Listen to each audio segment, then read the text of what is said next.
Hi, welcome to Garage Geek. So today I want to talk to you about a very serious subject that is very divisive in the comic community, and that is slabbing comics. Now the reason I'm making this video is I have two followers, Kim and Morton, and they keep asking me about this. Now I wonder why they don't watch one of 1,000 other YouTube videos out there, but I guess they want to get their information right from Garage Geek. And you know what? I am fine with that. I have put off making this video for a long time, mostly because I keep forgetting to do it. So I'm going to go ahead and explain slabbing. Now, for all my other viewers, you probably know this, you understand it. Sorry. What slabbing is you take a comic like this and you think, oh, this might be worth some money. So I'm going to send it into a company. And what the company will do is they have trained graders who will grade the comic, give it a score, and then encase it in plastic. And from then on, that score never changes. Now, why do people do that? Because when you have a commodity such like this, we need some kind of standard so that we can sell it. So let's say, for example, with record collecting, you know that when you go onto a website, I can say, hey, this is mint when it might be VG, or this is VG plus when it might be VG minus. But with slabbing, there's no question of that because someone who is a professional in the field has gone ahead and graded it. Now, the problem with slabbing is once it's slabbed, you can never open it. So let's say I put this record into a slab. Well, now I can never play it, right? I can never open it. I cannot open up the gatefold and look at it. I can't look at the label on the record. Now, there are two major companies that do grading. And the first and the biggest company is CGC. I'm sure you can see that in the sticker, so it also says it up there. And this is the grade that they give it, right? It's up in here. The highest grade that a book can get is 9.8, I think. I don't think there's been a 9.9 or a 10, but there could be. Okay, so a 10 would be an absolutely perfect comic without any flaws. So this company, the rival company, is CBCS, but it's not looked on as favorably as the other company. So here's the grade of this one is 8.5. For some reason, people trust this company more. I don't know why. So once I send this comic off to the company, they will grade it. And the problem with the collector is they're always waiting. They are not sure what grade they're going to get back. And so you'll see a lot of videos on YouTube where people have sent off a group of comics and then they wait. And then when they unbox them, they're in for a surprise because of course, they're always hoping for the highest score possible. But sometimes the scores are way off from what they predicted. What can get you a lower score is any type of defect, not only on the front and the back, but throughout the entire comic. So for example, this one right there has a ding. I don't know, you can see it, right? There's a spine tick right there. That would significantly lower the grade. How does this work? If I have the same comic that is a 9.8 versus a 9, that could be a significant amount of money difference. So number one, once a comic is slabbed, they cost a lot more.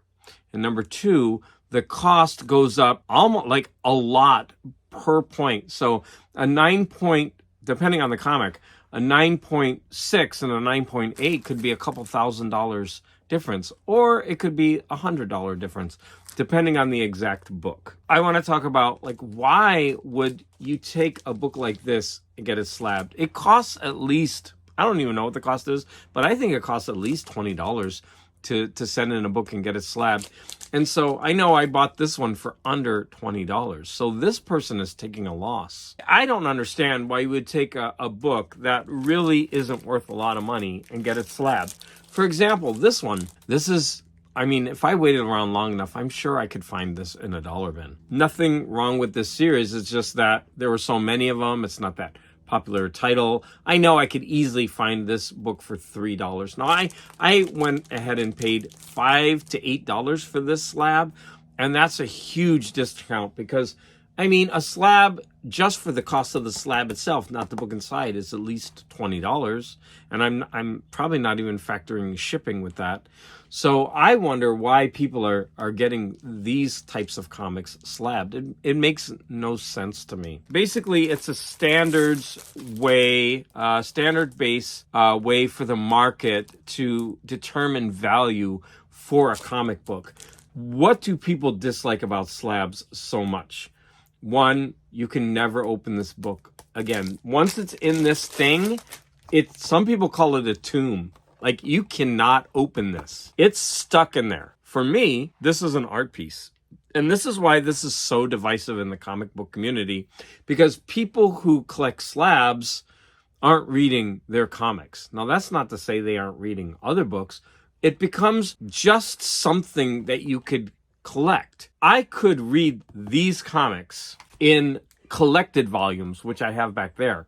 So for me, why do I need this single issue? There are other reasons why to collect single issues.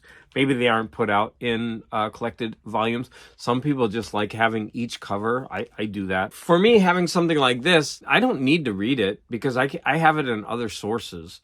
So for me, this is a collectible art piece.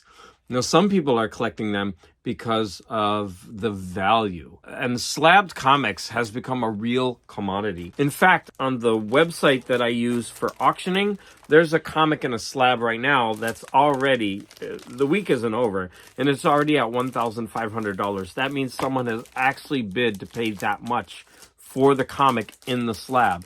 And I'm sure it'll get to $2,000 easily by the end of the auction. That is the reason why people slab. Again, there are people who like them, who don't like them. There are people who rabidly hate slabbing because it has changed the entire market of comic books.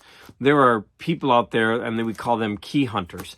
They only buy comics that are so-called keys, and those are comics that had an important event in them or the introduction of a new character. You can, for example, you can get the entire run of a comic for very, very cheap, but then that one comic might be worth $100. It kind of prices out collectors. Like, I'm not a collector that likes to spend a lot of money on the comics. In fact, I will get comics that are flawed cheap because, like I said, I can have these comics in pristine shape in my collected editions.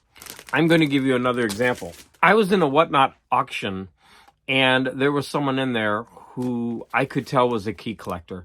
I would pick up comics for $1 or $2, and then when a key would come up, he or she would only bid on those comics, and all of a sudden the price would be jacked way up. Sometimes he would bid against himself. He would just put a really high number in and put that in because he really, really wanted the key. Now, there was a set of concrete comics, and I am actually trying to collect this entire comic. He was selling them in lots of three comics. So he started with 8, 9, and 10. I got the 3 comics for $5, I think. And even that might be a little bit expensive. So then I went ahead and got 7, 6, and 5. Same thing, 3 for $5. But then when it came to getting issues 1, 2, 3, and 4, the person bid on them because I think he was selling issues 2, 3, and 4 as a lot.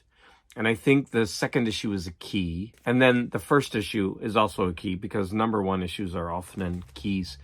And I was just like, well, I'm not going to get these. And I didn't because the person bid more than I thought that they were worth or that I was willing to pay. And it was a shame because I had already bought these. So I got issues 5 through 10 and I was expecting to get the whole run.